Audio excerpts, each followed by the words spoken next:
Fala, gurizada, como é que vocês estão? Tudo bem? Esse é o Open Campus da PUC e essa é a oficina de decisão baseada em dados. A gente vai falar de um assunto muito interessante que já tem algum tempo na história da humanidade, mas que ganhou um nível de refinamento muito importante e que hoje faz parte aí do procedimento moderno de praticamente viver, para não querer exagerar muito. Então, primeiramente, quem sou eu? Sou Felipe Zabala, sou professor da Escola Politécnica da PUC. Eu estudei estatística na Universidade Federal do Rio Grande do Sul, fiz mestrado em estatística também na USP e ajudei a criar o curso de Ciência de Dados e Inteligência Artificial aqui da universidade, que vai ser lançado agora no início do ano de 2021. Hoje eu trabalho com pesquisa em uma grande gama de áreas, né? Todas elas fazendo uso aí da área de inteligência artificial e ciência de dados, direito, medicina, linguística e educação. Quem quiser conhecer um pouquinho mais do meu trabalho, pode clicar aqui no site filipezabala.com e dar uma passeada aqui nos menus em todos os materiais que eu deixo à disposição, né, cursos, palestras, vídeos e assuntos que possam interessar às senhoras e os senhores. Então, quando eu comecei a fazer essa apresentação, acho que a primeira coisa que me chamou a atenção foi que, ao colocar minha foto, eu recebi um texto imediatamente à direita aqui da minha tela, sugerindo assim, como eu descreveria esta imagem em particular, né, para uma pessoa cega. E automaticamente apareceu a descrição homem de óculos e camisa cinza. Né? Era a camisa que eu estava usando ontem, quando eu estava fazendo essa apresentação.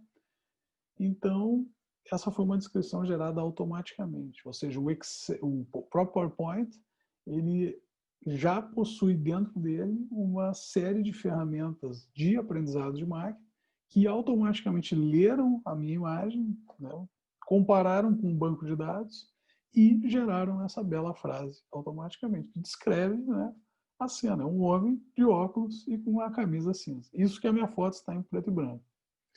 Então, muito interessante, né? Já para começar a discutir a questão da decisão baseada em dados, vocês podem ver que a coisa está no nosso entorno sem nenhuma cerimônia. Né? Então, a gente vai falar de 5 tópicos hoje, são tópicos bem variados, né? Não cobrem de forma alguma todo o assunto, mas eu acho que vocês vão entender assim, a dimensão do que dá para se fazer nessa coisa chamada, né, de ciência de dados. Então, a gente vai falar da blindagem de aviões, é um caso da Segunda Guerra Mundial, muito interessante, que é bem famoso na história. Depois eu vou falar um pouquinho sobre inteligência artificial zerando games, que também pode ser do interesse de vocês. Eu mesmo fiquei impressionado quando eu vi como a rapaziada programou bem esse negócio.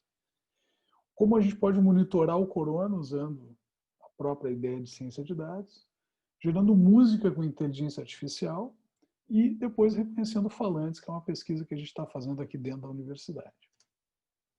Então, para começo de conversa, a história das blindagens de aviões. Essa história é real, é muito interessante.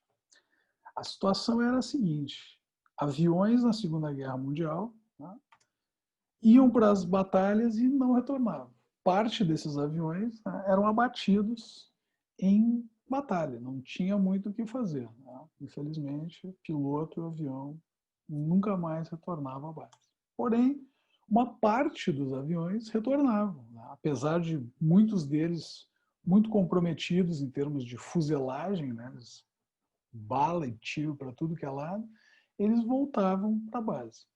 Então começou a se estudar o comportamento, né, o número de tiros, o local dos tiros, né, onde tinham os buracos de bala na fuselagem, e a solução que os engenheiros encontraram foi colocar uma blindagem nesses aviões, né, para proteger mais as aeronaves. Porém, a blindagem era super pesada e não tinha como a gente cobrir o avião inteiro com a blindagem, infelizmente.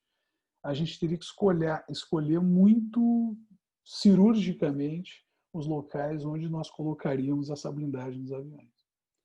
Então a pergunta é, onde você colocaria a blindagem deste avião? Com base nestes dados de tiros, né? Quantos tiros e onde os tiros foram disparados.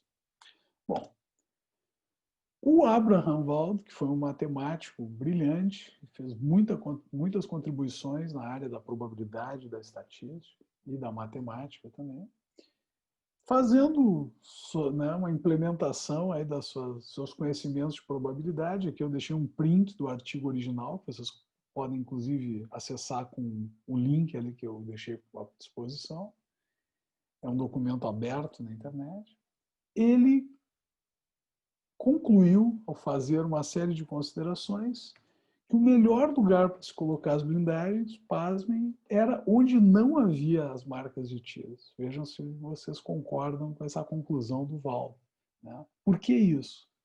Porque se os aviões não receberam tiros naquelas determinadas partes, porque eram partes relevantes para o avião continuar funcionando a ponto de voltar para a base, né? Os aviões que não retornavam, muitíssimo provavelmente teriam sido atingidos nessas partes onde aqueles que retornavam estavam completamente ilesos. Então, esse é um caso famoso. Eu acho esse caso interessante porque ele mostra que, pelo menos no início, nos dá a ideia de que a gente tem que botar, né, a blindagem exatamente onde o avião tomou tiro. Pelo menos foi o que eu pensei a primeira vez quando eu vi esse negócio. E segundo, que aqui a gente não tinha computadores para fazer as contas, né? Aqui as contas foram todas feitas na mão, né? Então, isso aqui já era um big data, como se costuma dizer hoje em dia, né? Porque foi analisado um monte de dados, né? E contas feitas com pouco recurso em termos computacionais. Aliás, computador esse foi inventado justamente na Segunda Guerra Mundial, né? Então, vejam que é uma tremenda decisão baseada em dados, né? E ajudou muito. Aliás, esse relatório é lido até hoje por sistemas de defesa, né? Por militares, pessoas que precisam proteger suas aeronaves, porque continua sendo de grande valia aí na tomada de decisão quando se trata desse tipo de situação. Certo? Segundo caso que eu trouxe para vocês hoje foi a inteligência artificial zerando alguns games. Zerando, né? Ou seja, terminando o jogo, indo até o final do jogo ou no limite do que o jogo permite em termos de operação. Então, aqui é um print, né, que eu trouxe, mas o legal é a gente ver o site do João Vitor Dias, aliás, genial o nosso amigo João Vitor Dias, que deixa disponível aqui no GitHub, uma coisa assim maravilhosa, todo o código que ele usou para gerar essa solução, né? O legal do GitHub, que é um site aberto em princípio, vocês inclusive podem ver quantos por cento ele usou de cada tipo de linguagem, né? A maioria C, é uma linguagem fantástica de programação, assim como C++, ele usou aí em 24%. E aqui vocês têm todo o código, vocês podem baixar para a máquina de vocês e rodar a solução. E se acharem que tem que melhorar alguma coisa, vocês podem inclusive melhorar e contribuir com o projeto dele. Então essa é a beleza aí de disponibilizar esses negócios. Então, o João Vitor deixou à disposição aí um GIF animado mostrando como a inteligência artificial que ele programou terminou o jogo. Na verdade, chegou no limite desse jogo do dinossaurinho do Google, um jogo famoso, a gente consegue acessar facilmente na internet, cujo princípio é o seguinte: ele deu start, né? Ele iniciou com um monte de dinossauros, dando uma série de instruções para esses dinossauros. E à medida que os dinossaurinhos iam avançando no jogo, ele ia acompanhando os movimentos do dinossauro, né? Pensando que ele está vendo algumas variáveis aqui. Ele está vendo a distância para o obstáculo, a largura do obstáculo, a altura, comprimento, velocidade e a altura do próprio dinossauro, né? Do obstáculo, cenário e do dinossauro. E em cada um desses movimentos ele percebe se o dinossauro avançou um pixel a mais ou se o dinossauro morreu, ele acabou não avançando no pixel. E essa rede, chamada rede neural, ela calcula uma série de pesos, atribuindo uma série de maneiras de tomada de decisão, considerando essas variáveis que o João Vitor escreveu aqui de forma muito inteligente. Então, vejam que a gente consegue deixar uma máquina aprendendo, tá, os melhores movimentos e, no final das contas, ele chega no limite onde o jogo não avança. Ele fica para sempre pulando e ele nunca mais vai perder o jogo. Olha só que interessante. Então, aqui tem mais detalhes para quem quiser se aprofundar um pouco mais. Mas vejam que a terminologia é bastante técnica, né? Ele vai falar um pouquinho de camadas, ele vai falar dos neurônios da rede neural, né? E uma série de outras questões matemáticas e computacionais que envolvem esse tipo de solução, né? Depois eu trouxe aqui outras brincadeiras, vamos chamar assim, brincadeiras muito interessantes, muito sérias, também do João Vitor Dias, né? De outro jogo, o Flappy Bird, Flap A Bird, que de novo é um jogo, né, que ele tem que fazer basicamente dois movimentos. Ele é bem simples, ó. Ele começa com um monte de peixinhos ali e ele basicamente tem que pular na hora certa. Basicamente é isso. Então ele consegue avançar muito usando esse tipo de procedimento, né? E depois um terceiro e último exemplo aqui, também gerado pelo grande João Vitor, né? É um outro jogo de carrinhos, o Deep Cars, que ele chamou. Mesma coisa. Então ele mostra uma série de carros que ele dá o início e cada carro vai fazer uma série de instruções. E ele vai armazenando as instruções e a rede vai aprendendo até que o carrinho consegue fazer a volta inteira na pista, porque ele consegue ler pixel a pixel onde está o carrinho e qual a distância de cada obstáculo. Muito interessante. E isso, apesar de ser né, uma demonstração feita via jogo, isso aqui pode ser feito em muitos casos de problemas reais, envolvendo questões de medicina, saúde, né, diretamente, de biologia, direito e física e astrologia, por aí. Astronomia, pô, astrologia foi bom. Astronomia e por aí. Outro exemplo aqui interessante, né? Monitorando o corona, né? O corona, já ouviram falar no coronavírus, né? Então, coronavírus é né, uma grande ameaça à humanidade. Hoje mesmo eu estava vendo que o Instituto Butantan teve os testes aprovados para a vacina brasileira, coisa boa, né?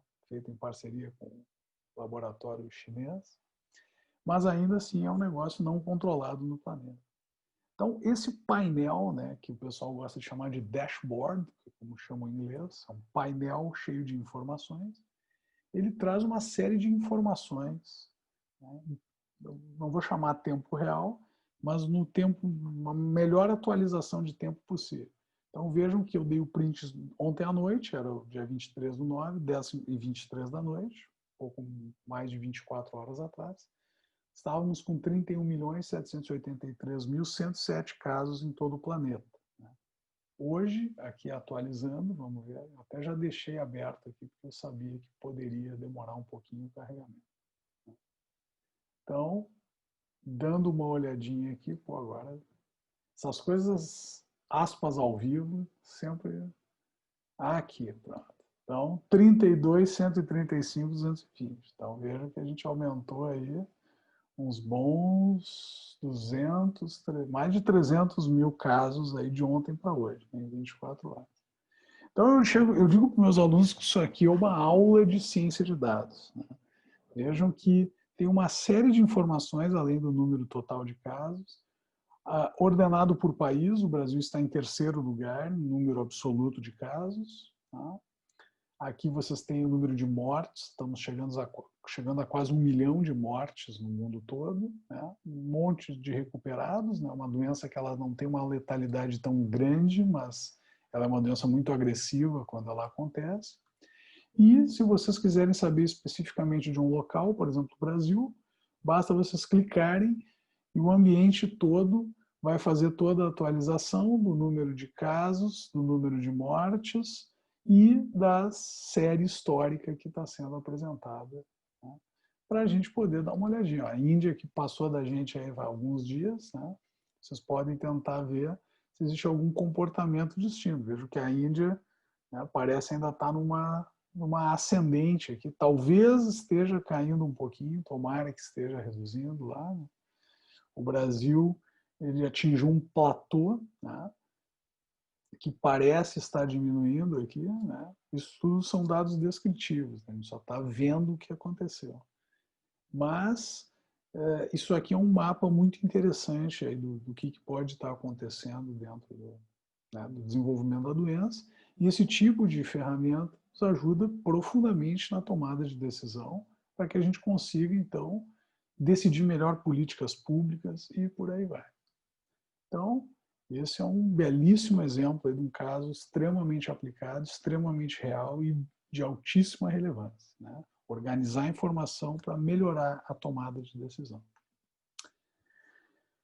Para dar uma variadinha, eu dei uma olhada também, né, para preparar essa apresentação para vocês e descobri esse Jukebox, né, que é um repositório, uma ferramenta, né, que está disponível também abertamente no GitHub, para vocês gerarem música com inteligência artificial. Eu fiquei bem impressionado aqui com o que apareceu. Aqui eu já tinha deixado aberto, né, para a gente dar uma olhadinha. Então, esse aqui é o site do projeto Jukebox. E, bom, basicamente, como todo projeto aberto, ele vai disponibilizar para vocês uma série de documentações para vocês se apropriarem, né? Percebam que o site está em inglês, aliás, isso é um comentário. Pessoal, o inglês hoje em dia é muito importante, né?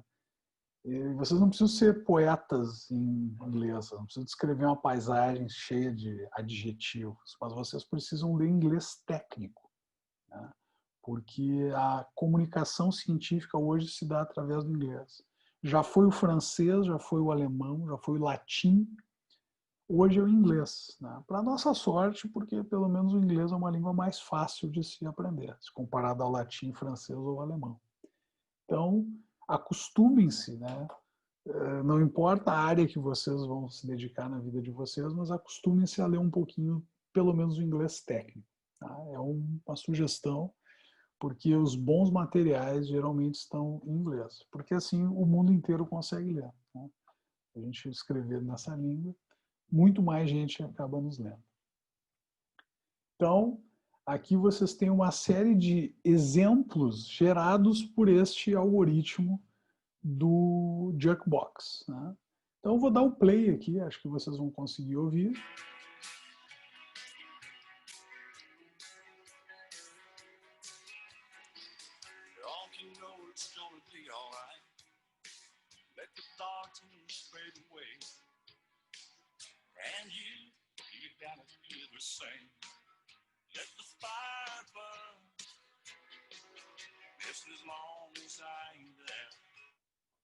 Então vocês viram uma música 100% gerada por inteligência artificial.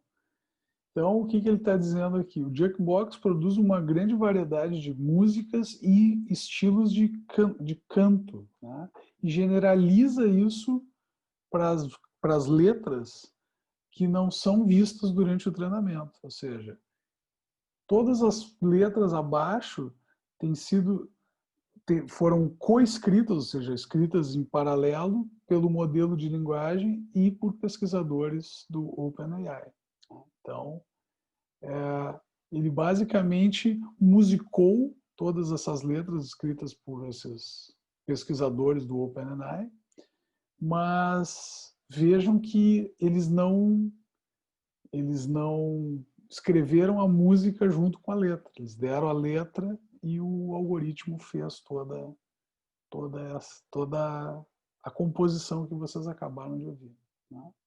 Então, ele inclusive mostra outros estilos aqui. Deixa eu botar um estilo rock aqui, meio Elvis Presley, segundo o que eles dizem.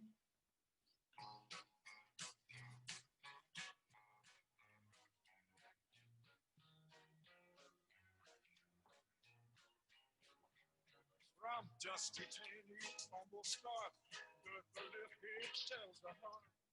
When my closeness, when my hair was sizzling fine. At last, when he woke up with a mind. Some dusty tails, but they help from Goethe to the picture rack. Então, tá? Interessante, né? Pô, deixa eu só botar aqui um heavy metal.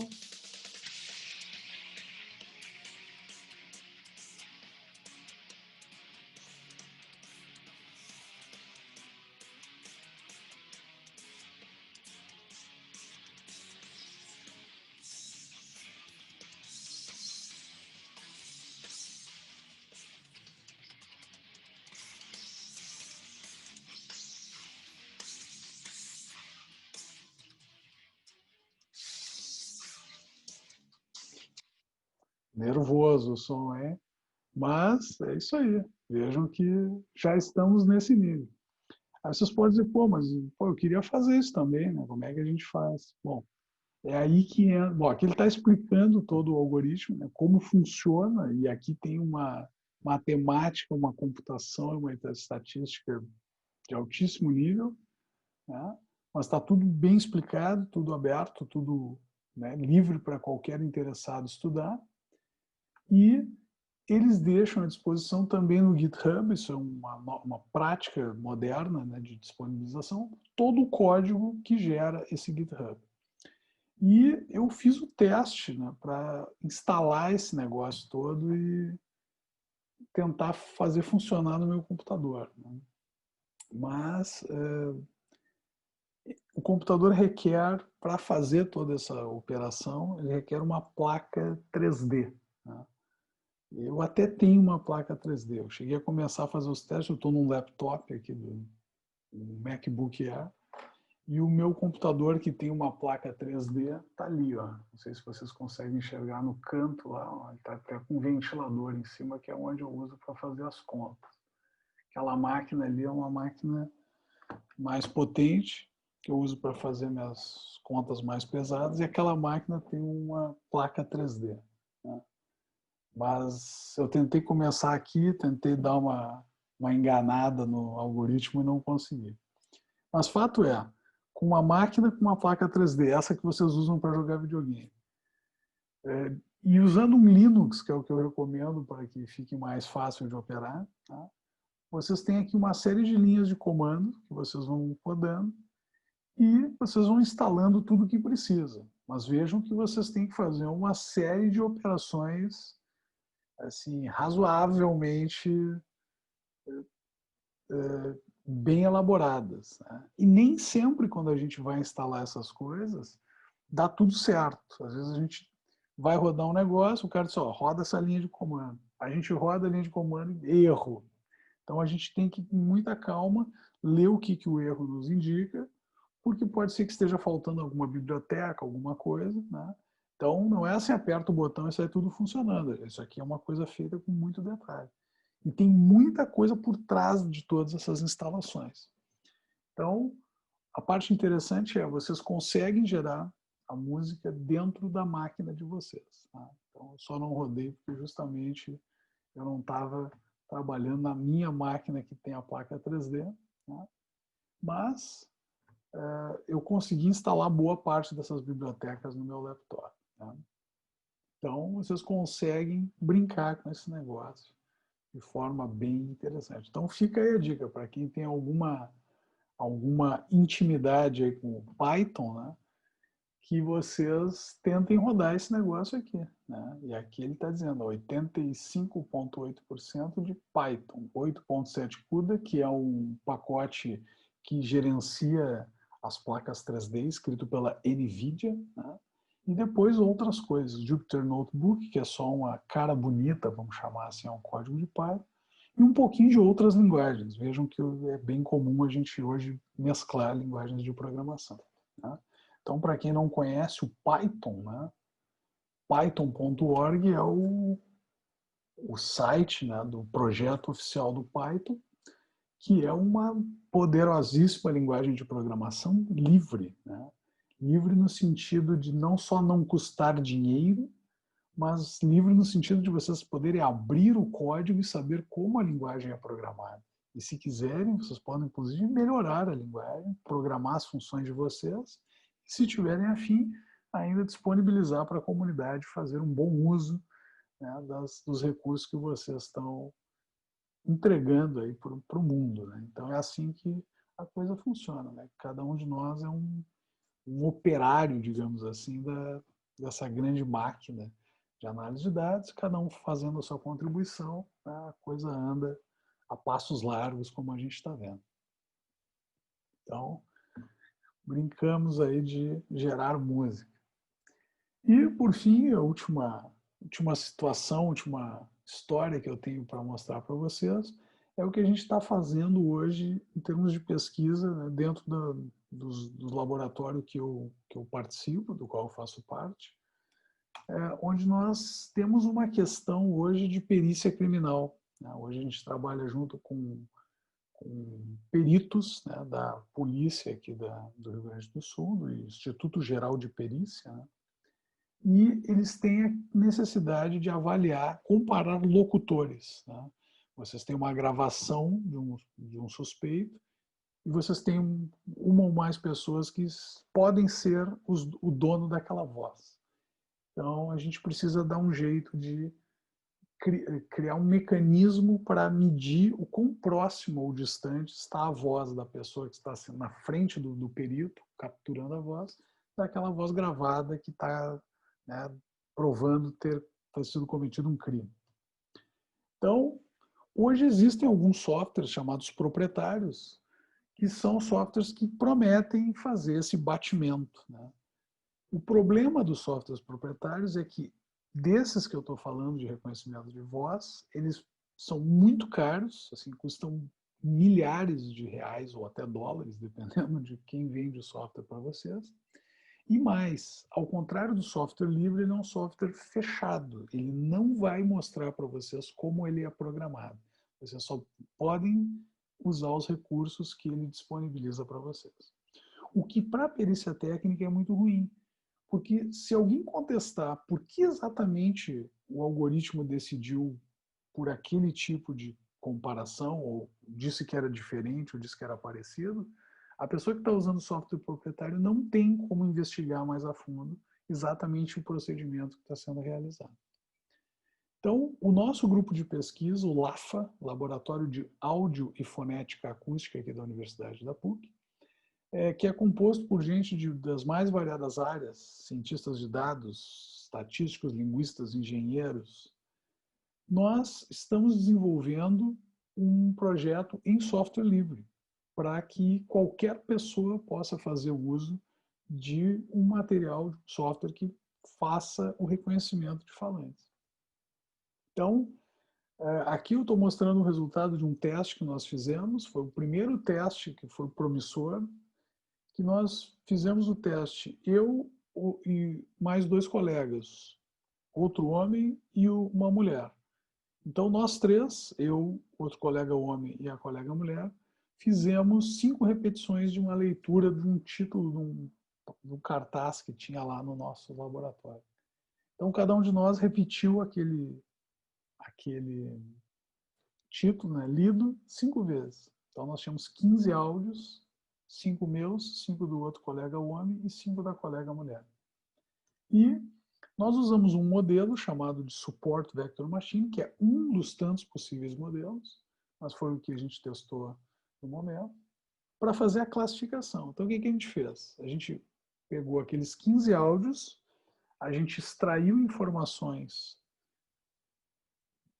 numéricas daquele áudio, né, chamados formantes, e usamos essas informações em metade dessas informações de áudio. Então, é como se a gente tivesse pego aqueles 15 áudios e transformado numa matriz, ou seja, várias linhas e várias colunas, onde as linhas eram fatias do tempo e as colunas eram as informações que a gente conseguia extrair do áudio. E aí é como se eu pegasse metade dessa base de dados e treinasse um modelo, e dissesse assim, olha, está vendo metade dessa base de dados? Isso aqui é o Felipe, esse aqui é o outro falante, esse aqui é a moça. Falante homem 1, homem 2 e mulher 1. Depois a gente pegou a outra metade, que a gente não entregou para o algoritmo, no treino, e disse assim, olha só, agora eu tenho umas informações de voz, mas eu não vou te dizer quem é o falante. Agora você, algoritmo, tem que me dizer quem é que está falando com esta amostra que você, algoritmo, nunca viu. E para nossa surpresa, nós tivemos mais de 90% de acerto. O nome da medida é acurácia, né? Que é o percentual de informações corretas que o modelo dá. Então, aqui vocês estão vendo, por exemplo, as 5 gravações da Ana foram preditas, né, como as 5 gravações da Ana. Ou seja, 174 gravações, por exemplo, foram preditas como a primeira gravação da Ana, e era a primeira gravação da Ana. 43, por exemplo, foram preditas como a primeira gravação da Ana, quando na verdade eram a segunda gravação da Ana. Mas as duas eram a Ana. Então o algoritmo acertou o falante. Então, dentro desses retângulos azuis, a Ana, o Denis e o Felipe foram foram atribuídos corretamente. Vejam que os números aqui nessa diagonal são muito maiores do que os números fora da diagonal, tá? Onde a gente teve classificações incorretas. O algoritmo não é perfeito, mas ele classifica com um percentual muito alto, mais de 90%, de acerto. E, só para encerrar o exemplo, vejam que entre os dois falantes masculinos, o Denis e eu, Felipe, existe uma quantidade um pouco maior de acertos, né, se comparado àqueles retângulos agora rosas, né, cruzando Denis, Felipe com a Ana, né? Ou seja, ele confunde um pouco as vozes masculinas, né? O que é interessante, significa que existe mais similaridade entre as vozes masculinas do que com a voz feminina. Então, essa pequena confusão do algoritmo também nos chamou a atenção e disse, pô, tem coisa aí. A gente consegue extrair informação vocal, né, e usar esse negócio. Para que a gente pode usar, por exemplo? Reconhecimento de falantes, a gente consegue dizer quem está falando em uma gravação com uma acurácia altíssima, já nos primeiros testes. A gente pode usar isso para identificar emoções, porque quando as pessoas estão deprimidas ou muito eufóricas, por exemplo, isso fica indicado na voz. Inclusive é o que eu estou estudando hoje no meu doutorado. A ideia é a gente conseguir inferir diagnósticos psiquiátricos a partir da fala. Então a ideia é justamente criar esse diagnóstico de doença. A gente pode usar isso também para fazer comandos de voz. Se a gente consegue saber como as pessoas estão falando, é capaz de a gente conseguir, né, criar coisas de comandos de voz. Aí vocês podem dizer, tá, mas meu celular já faz isso, né? Eu consigo dar uma instrução e o celular fala. Sim, mas vocês conseguem ver como é que o celular está programado? Vocês conseguem fazer o celular funcionar para as coisas de vocês? Pois o que nós estamos fazendo é criar essa tecnologia e disponibilizar através de software livre. Python e R são duas ferramentas aí que a gente está usando com muita qualidade, e muitas coisas podem ser divulgadas a partir desses caras, né? E, claro, a perícia técnica, que é o mote desse primeiríssimo exemplo que eu estou mostrando para você. E não acaba aqui, pessoal. Pelo contrário, aqui assim não vou nem chamar de ponta do iceberg, porque isso aqui é muito menor que a ponta do iceberg. Existe muita coisa a se fazer hoje em dia. Todas as áreas do conhecimento hoje fazem um uso intensivo ou tem muito potencial para se fazer uso de ciência de dados. E nessa ideia de tomada de decisão à luz de dados, eu tenho certeza que todo mundo vai ter muito trabalho pela frente e trabalho muito legal, porque quando a gente consegue fazer essas coisas funcionar, eu pelo menos fico assim muito feliz de ver essas coisas acontecendo. Tá certo, pessoal? Então é isso. Muito obrigado aí pela atenção e venham fazer parte da nossa equipe. Puxa vida, a gente precisa de gente interessada, empolgada, louca para botar a mão na massa e fazer essas coisas legais funcionarem. Tá certo? Então é isso. Um grande abraço a todos, obrigado e fico à disposição no meu e-mail para dúvidas, solicitações e reclamações. Grande abraço, pessoal.